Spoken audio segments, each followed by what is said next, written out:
It's time for the Kawasaki ZH2. Welcome back everyone to another video on this absolutely wicked motorcycle. If you've never had a go on one of these before, I heavily recommend that you do. We've got loads of content around this bike. Go ahead and check it all out. And as always, if you enjoy this video today, go ahead, leave that like, hit that subscribe button, and make sure to hit that notification bell as well. Now, today we're going to discuss torque. Loads of torque. This motorcycle produces a ton of torque and it makes this bike arguably one of the most fun in the world right now. But to be honest with you, we all talk about horsepower. We all talk about how important horsepower is, when actually, for street use, for road use, I couldn't be further from the truth. So let's jump on and let's discuss why torque is arguably way more important than horsepower. So annoying this time of year. I literally just cleaned this bike a couple of weeks ago, and this is the first proper ride I've taken her out on for, since I washed her. Oh gosh, she's got dirty already. It's so annoying. Come on, let's go. Lost a little bit of grip there from that mud I was in. Oh no! That camera there decided to give up the ghost. Oh dear. Okay. I saw it just like crash there on me. Anyway, the show must go on. So, what is torque anyway? You know, whenever you look at performance numbers of motorcycles, you see torque and horsepower there together. And sometimes you'll see kilowatts as well. Now, I'm not all that familiar with kilowatts, so I'll have to get a little bit more clued up on how the kilowatt measurement actually works. But horsepower is the number that everyone tends to look at when it comes to performance of a motorcycle. And to be fair, horsepower is a really good indicator of how much power a motorcycle or a car or a vehicle has. But what it doesn't tell you is how fast it is. I mean, a great example is you can get a truck with a load of horsepower, but it's not actually going to be that fast, even though it can pull a load of a really heavy load. But when it comes to torque on smaller vehicles, when it comes to torque in cars, when it comes to torque on bikes, for street use, horsepower isn't as important as torque. And what is torque? Torque is literally the amount of rotational force that an engine can produce. And we've kind of discussed this a little bit in a previous video recently, but torque can be manipulated by gearing and things like that. So the torque that you actually get at the rear wheel can be manipulated, but in essence, torque is generated at the crankshaft from internal combustion, which rotates the crankshaft through pistons and connecting rods. That's a very basic way of describing what torque is. So if you imagine like if you imagine that your engine is a torque wrench and you need to tighten down a bolt, well, if the crankshaft can produce, say 130 newton meters of torque, which this motorcycle does roughly, I think it's about 135 newton meters of torque, something like that, then if you connect up that crankshaft to a bolt, well, that is the torque it's going to apply on that bolt. That is the maximum amount of torque that engine can produce at the crank. And so torque is one of those metrics that I think goes a little bit, it kind of goes a little bit unnoticed a lot of the time. You see something with a load of horsepower, you think, wow, that's going to be a really fast bike. And in a lot of ways, it probably is. But you also see in a lot of cases that the torque is really low compared to the horsepower. What the hell is that all about? Well, basically what that means, because horsepower is just torque over time. So it's how much the bike is able to produce that torque as quickly as possible, as much as possible. So RPM, revolutions per minute, that's why we have a rev meter on the bikes. And so when you see a bike with loads of horsepower and not a lot of torque, that means that the torque is going to be all produced at the top end of the range, the rev range, when the crankshaft is turning the fastest. And there are two different types of torque that you can get. You can get torque that is higher up in the range, so you are using that torque to go faster, or you can use that torque at lower in the range to get more of that pulling power. Torque, when you feel torque, when it throws you back into your seat, when you're holding onto your handlebars, that is what torque is. And the more of that you have, arguably, the more fun it's going to be. Torque, for me, and I've mentioned this before in previous videos, torque is what makes a motorcycle fun on the street. Because, for example, if you want to experience the maximum amount of torque on a sport bike on the road, well, guess what? You've got to be doing over 70 mile an hour, 60 or 70 mile an hour in first gear to be experiencing that torque at least. So that means you're never ever going to feel the full amount of power that that motorcycle has to offer, because it's all in the top end of the range. Now, even though to some extent that is also true with this motorcycle, peak horsepower on this motorcycle I think is about 8,000 to 9,000 RPM or so, you still get loads of torque, a lot more torque lower down in the range. And that is what's known as usable power, power that you can actually use for street use, for things like overtaking, for getting off the line quickly. For street use, torque is really what you want, because you're able to experience more of the motorcycle's power at lower speeds. I mean, this bike tops out probably at about 60 or 70 mile an hour in first gear as well. But you're experiencing all of that torque way before then.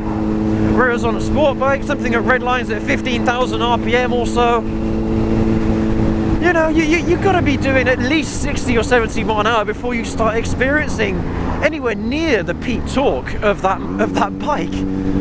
It's just, you know, a lot of the time that's why I see sport bikes on the road, and sometimes I think it's just stupid, even though I love sport bikes and I'm never going to stop riding sport bikes. I absolutely love them because I love the seating position, I love the high rev limit, I love being able to turn that engine over really high at really high speeds. I just like that experience, and I like knowing that if I want to do 150 mile an hour, well, I can in probably less than 10 seconds. You know, maybe even faster than that, even quicker than that, who knows. It really does depend on the bike that you're riding these days, because a lot of sport bikes are just ridiculously quick. I mean, you're talking quarter mile in under 10 seconds a lot of the time with a lot of these modern 1000cc bikes. And even 600s, for God's sake, they're doing quarter miles in 11 seconds. It's stupid how fast 600s are able to go these days. But yeah, again, same with 600s. All of the maximum power that you're getting is at the top end of that rev range.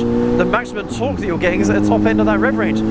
So it's just like, you know, tell me, what opportunities are you going to be able to use that torque on the road? On track days and things like that, it's a no-brainer. You're going to be able to use that torque all the time, because that's where you're going to want to be in the range more often than not. When you're on a track, you've got to be in that power band. But when that power band is lower down in the rev range, when you get that most amount of torque lower in the rev range, that's when it makes so much more sense on the street for road use.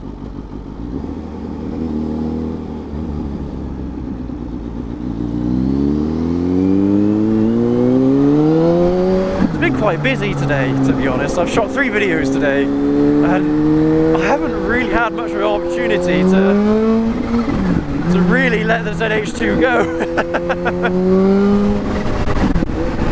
But just that little, you know, just that little twist of the throttle there, that is all torque right there. Woo! And that is what makes a motorcycle fun, I'm telling you right now. You look at horsepower, you actually start riding the bike, it's going to feel a lot of fun, but then you're going to get on something like this and you're going to be like, wow, this feels way more powerful. Even though the ZH2, I mean, yeah, the ZH2 is a ridiculously fast bike, don't get me wrong, but compared to a sport bike, it's not actually that quick compared to a sport bike. I mean, it's on par a lot of the time with a lot of sport bikes, but some of the 1000cc bikes that they're coming out with these days, honestly, are even faster than this motorcycle, but it doesn't feel it. This bike feels incredibly quick. Here we go.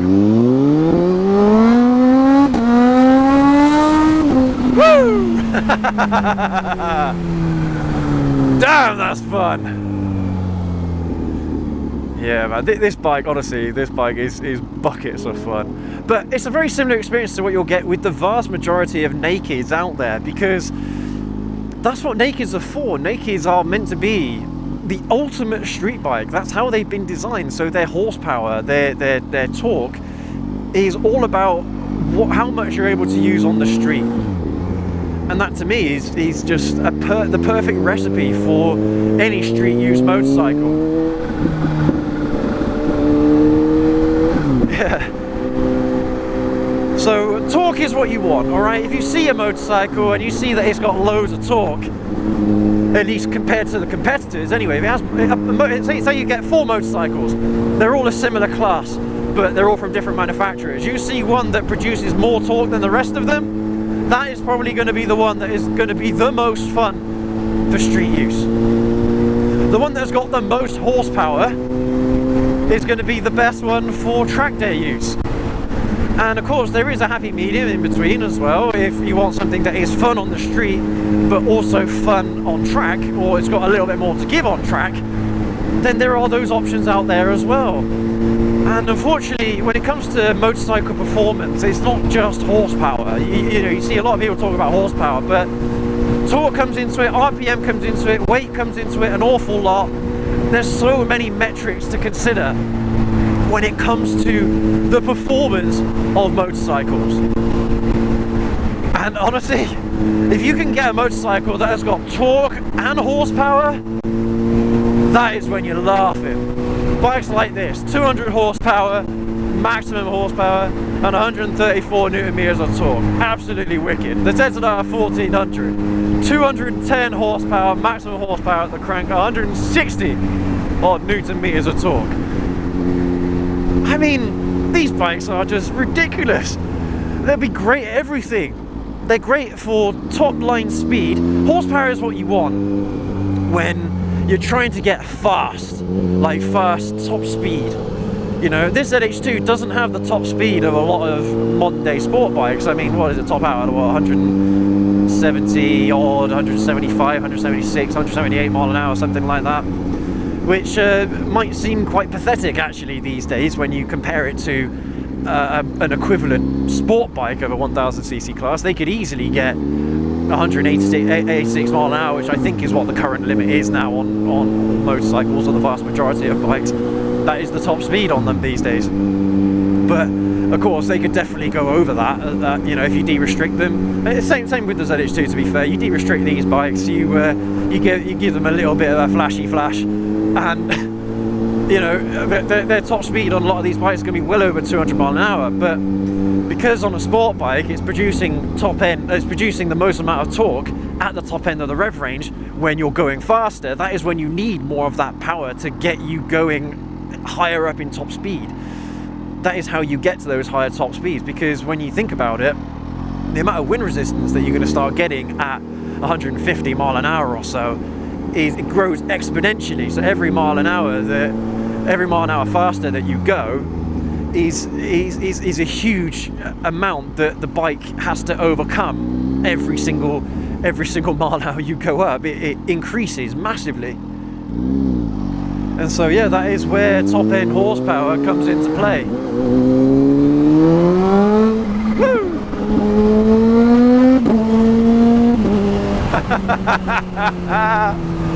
Oh, this bike is so good. Oh, I love this bike so much, man.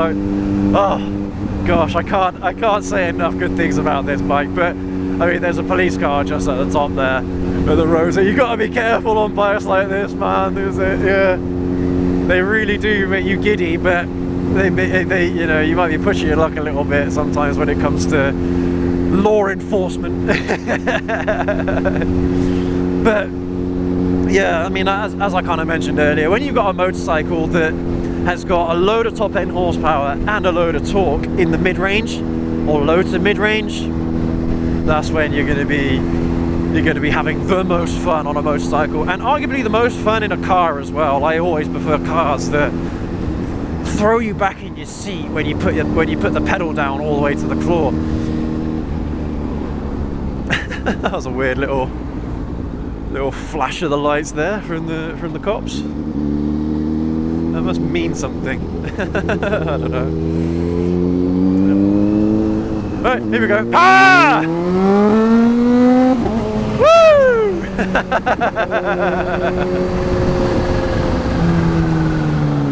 Oh god, just too good, man.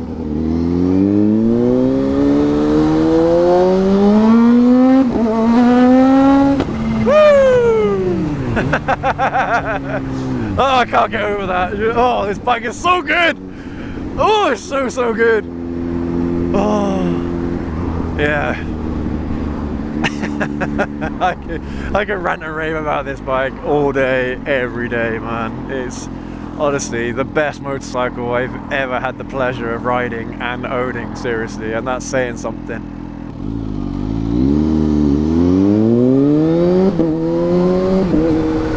Well, anyway, everyone, there you have it. In a nutshell, more torque at lowering the RPM, the better. The more fun you're going to have for street use. I mean, that is why cruisers a lot of the time are so much fun in their own right, because they produce a lot of torque and they have a really narrow RPM range. So they're producing all that torque at slower speeds, which is what you want for street use, in my opinion. So next time you look at a performance spec sheet of a motorcycle, have a look at the torque number and see at which RPM that torque number is at max. If it's at 12,000 RPM or 15,000 RPM or something ridiculous like that, then you know you're going to be going stupidly fast before you actually start experiencing peak torque of that motorcycle. But if you see peak torque at, say, 7,000 RPM or 8,000 RPM, then you know you're going to have so much more torque to play with lower down in the rev range, so at much slower speeds that you can, where you can actually enjoy the power that the motorcycle has to offer. And that is why, in my opinion, torque is way more important than horsepower when it comes to performance on the road, on the street, on road use.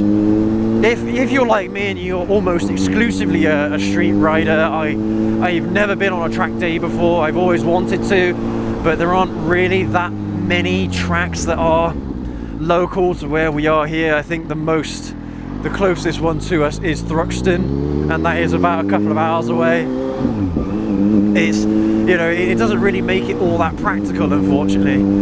But yeah, honestly, if you are like me and you're just going to be exclusively a street rider, then that is the performance metric that is more important. Check it check, like I mentioned earlier, when the maximum torque actually hits in the RPM range, and compare that with the other bikes that you've got on your hit list and have a look.